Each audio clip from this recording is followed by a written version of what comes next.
പിച്ചക്കാരിൽ തന്നെ ഒരു ആള് ദൈവമായിട്ട് വരികയാണ്. ഇതാണ് ഈ പടത്തിൻ്റെ കണ്ടന്റ് എന്ന് പറയുന്നത്. പക്ഷേ ഇതിനകത്ത് വളരെ മികച്ച രീതിയിൽ ഈ സിനിമ കുറച്ചും കൂടെ നല്ല ഡെവലപ്പ് ആക്കാമായിരുന്നാണ് എൻ്റെ തോന്നൽ. ധനുഷിനെയൊക്കെ സംബന്ധിച്ച് അറിയാലോ, നല്ലൊരു ആക്ടറാണ്. അപ്പോൾ പിച്ചക്കാരുടെ ദൈവമായിട്ട് നമ്മുടെ ധനുഷ് മാറിയിരിക്കുകയാണ്. എന്തായാലും ഈ സിനിമ വിജയിക്കേണ്ടത് നമ്മളുടെയും കൂടെ ആവശ്യമാണ്. കാരണം നമ്മളൊക്കെ പിച്ചക്കാരാണെന്നുള്ളതാണ് ഇതിൻ്റെ ഒരു സത്യാവസ്ഥ. ഇവിടുത്തെ രാഷ്ട്രീയ ലോബിയും ഇവിടുത്തെ ഉദ്യോഗസ്ഥ ലോബിക്കും എതിരായിട്ടുള്ള സിനിമ തന്നെയാണ്. കാരണം ഇവിടുത്തെ എല്ലാ ഉദ്യോഗസ്ഥരെയും ചോദ്യം ചെയ്യുന്ന ഒരു സിനിമയായിട്ട് തന്നെയാണ് ഇത് മാറുന്നത്. കാരണം ഇത് വളരെ വിമർശിക്കേണ്ട ഒരു വേറെ രീതിയിൽ എടുക്കേണ്ട മൂവിയാണ്. പക്ഷേ അങ്ങനെ പറയാൻ പറ്റില്ല. അപ്പോൾ അത്രയും അങ്ങനെ എടുക്കുമ്പോഴത്തേക്ക് സെൻസർ ബോർഡ് തുടങ്ങിയിട്ടുള്ള ആധികാരികമായിട്ടുള്ള സംഭവങ്ങളൊക്കെ വന്നിട്ട് സിനിമയെ ബ്രേക്ക് ചെയ്യും. പക്ഷേ അത് ഇങ്ങനൊരു കൺസെപ്റ്റ് എടുത്തുകൊണ്ട് പിച്ചക്കാരിലൂടെ തന്നെ ഒരു പിച്ചക്കാരൻ്റെ ദൈവമാക്കി എടുത്ത ഇത് ഇവിടുത്തെ രാഷ്ട്രീയക്കാരെ ഉദ്യോഗസ്ഥ ലോബിക്കും എതിരായിട്ടുള്ള സിനിമ തന്നെയാണ് ഈ സിനിമ. ധനുഷിൻ്റെ ഗംഭീര പെർഫോമൻസ് ആണ്. ഇപ്പോൾ സാധാരണ തമിഴ് സിനിമയിൽ പറയുന്ന ലോജിക്കൽ ഇഷ്യൂസൊക്കെ ഒരുപാടുള്ള സിനിമ തന്നെയാണ്. നമ്മളങ്ങനെ സിനിമയെ കീറിമുറിക്കാൻ പോയി കഴിഞ്ഞാൽ ഒരുപാട് നെഗറ്റീവ്സ് ഉണ്ട്. പക്ഷേ അതിന് മേലെയായിട്ട് ധനുഷിൻ്റെ പെർഫോമൻസ് വന്നിട്ടുണ്ട് എന്നാണ് അഭിപ്രായം. അതായത് സൂപ്പർ താര പരിവേഷങ്ങളൊന്നുമില്ലാതെ എന്താ പറയുക, ഒരു പിച്ചക്കാരൻ്റെ വേഷം, അങ്ങനെ തനി സാധാരണക്കാരനായ ഹീറോ പരിവേഷമൊന്നും ഇല്ലാത്തൊരു റോളിൽ ഗംഭീരമായിട്ട് ധനുഷിന് പെർഫോം ചെയ്യാൻ സാധിച്ചിട്ടുണ്ട് ഈ സിനിമയിൽ. അത് തന്നെയാണ് ഈ സിനിമയുടെ ഒരു ഹൈലൈറ്റ്.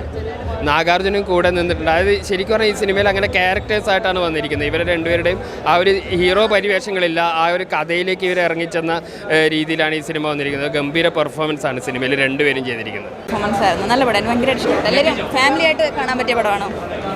ഭയങ്കര ഇമോഷണലാണ്. നല്ല പടം, സൂപ്പർ.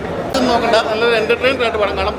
ധനുഷ് അടിപൊളിയായിട്ട് ധനുഷ് ചെയ്തിരിക്കുന്നത്. പിന്നെ ഇതിനകത്ത് വില്ലൻ കഥാപാത്രം ചെയ്തു. നാഗാർജുനും നന്നായിട്ട് നല്ല പടം, കുഴപ്പമില്ല. നന്നായിട്ട് ഒരു മാസ് കാണുന്നവർക്ക് ഇഷ്ടപ്പെട്ട പടം കേട്ടോ, കുഴപ്പമില്ല. മറ്റൊരാൾ പറഞ്ഞു പിച്ചക്കാരുടെ ദൈവമാണ്. ഇല്ല, അങ്ങനെ ഒരു താട്ടാണ് എടുത്തിരിക്കുന്നത്. അത് നമ്മൾ തെലുങ്ക് പടമാണല്ലോ. പക്ഷേ തെലുങ്ക് പടത്തിനെ പോലെ മായൻ വരുന്ന വലിയ മാസ് സീനോ അങ്ങനെയൊന്നും അല്ല. ഇത് ഒരു ഒറിജിനാലിറ്റി കൊണ്ടാണ് പടം എടുത്തിരിക്കുന്നത്. കുഴപ്പമില്ല, നല്ല പടം കാണാൻ. ഒരു എൻ്റർടൈനറാണ്, നല്ല പടം കേട്ടോ. നല്ല എക്സ്പീരിയൻസ് ആയിരുന്നു. എല്ലാവരും പടം കാണണം. ഇതുപോലൊരു വലിയ പ്രോജക്റ്റിൻ്റെ ഭാഗം കഴിഞ്ഞാൽ ഭയങ്കര വലിയ സന്തോഷം. വലിയൊരു എക്സ്പീരിയൻസ് ആയിരുന്നു. ധനുഷിനെ പോലൊരു ആക്ടറിൻ്റെ കൂടെ ഒരു റോൾ ചെയ്യുക എന്നൊക്കെ പറഞ്ഞാൽ വലിയൊരു ആഗ്രഹമായിരുന്നു. അപ്പോൾ അത് ചെയ്യാൻ സാധിച്ചതിൽ വലിയ സന്തോഷം. പടം വളരെ രസമായിട്ട് വന്നിട്ടുണ്ട്. ഏകദേശം ഒരു 1.5 കൊല്ലം കൊണ്ടിട്ടാണ് പടം ഷൂട്ട് ചെയ്തത്. അപ്പോൾ ഇതുപോലൊരു പ്രോജക്റ്റിൻ്റെ ഭാഗമാകാൻ കഴിഞ്ഞതിൽ വലിയ സന്തോഷം. അതെ അതെ അതെ അത് ഭയങ്കര വലിയൊരു എക്സ്പീരിയൻസ് ആയിരുന്നു. അതെ, ചെയ്യാൻ കഴിഞ്ഞതിലും വലിയ സന്തോഷം. ലൈക്ക് അവർ ഭയങ്കര വലിയ സീനിയർ ആക്ടേഴ്സ് ആണല്ലോ. അപ്പോൾ നമ്മളെല്ലാവരും വളരെ സ്വപ്നം കാണുന്നൊരു സാധനമാണത്. അപ്പോൾ അവരുടെ കൂടെ നിന്ന് അഭിനയിക്കാൻ വേണ്ടിയിട്ട് ചെയ്തതിൽ വലിയ സന്തോഷമുണ്ട് അതിനകത്ത്. Thank you so much.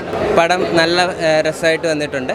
ഇപ്പോൾ ഫസ്റ്റ് ഹാഫ് ആണെങ്കിലും സെക്കൻഡ് ഹാഫ് ആണെങ്കിലും അധികം ലാഗ് ഇല്ലാണ്ട് പോയിട്ടുണ്ട്. ഇപ്പം തമൻചേട്ടൻ്റെ മ്യൂസിക് ഭയങ്കരമായിട്ട് നല്ലതായിട്ട് പറയാൻ ഒരു കാര്യമാണ്. അതുപോലെ ധനുസാറിൻ്റെ ഒരു കംബാക്ക്, അദ്ദേഹം ഇവിടെ തന്നെ ഉള്ള ആളാണ്. പക്ഷേ നല്ല പെർഫോമൻസ്, ഒരു സാധാരണക്കാരനായിട്ട്, ഒരു പിച്ചക്കാരനായിട്ട് അദ്ദേഹം സ്ക്രീനിൽ വരുന്ന കാണുമ്പോൾ ഒരു എന്താ പറയുക, നോർമാലിറ്റി, ഒരു സാധാരണ ഒരു തെലുങ്ക് പടം എന്നുള്ളതിനുപരി ഒരു കാര്യപ്രസക്തി ഉള്ള ഒരു പടമായിട്ട് ഇത് തോന്നി. അദ്ദേഹത്തിൻ്റെ വില്ലന്മാരുടെ അപ്പം നാഗാർജുനാണേലും അദ്ദേഹം വില്ലനിൽ നിന്ന് ഹീറോയിലോട്ട് മാറുന്ന ഒരു ട്രാൻസ്ഫോർമേഷൻ ആണെങ്കിലും, അതുപോലെ ബാക്കി വില്ലന്മാരായിട്ട് അഭിനയിച്ച ഒരു ചെറുപ്പക്കാരനായിട്ടൊരു ചേട്ടനുണ്ട്. ആ ചേട്ടനൊക്കെ നല്ല കിടിലനായിട്ട് അഭിനയിച്ചിട്ടുണ്ട്. ഓവറോൾ പെർഫോമൻസ് ആക്ടേഴ്സിൻ്റെ എല്ലാം കൊള്ളാം. അതുപോലെ വളരെ ഹാപ്പിയായിട്ട് അജിത് ലാൽ എന്ന് പറഞ്ഞൊരു മലയാളിയും ഇപ്പം ധനുസാറിൻ്റെ കൂടെ സ്ക്രീൻ ഷെയർ ചെയ്തെന്ന് പറഞ്ഞതിൽ സന്തോഷമുണ്ട്.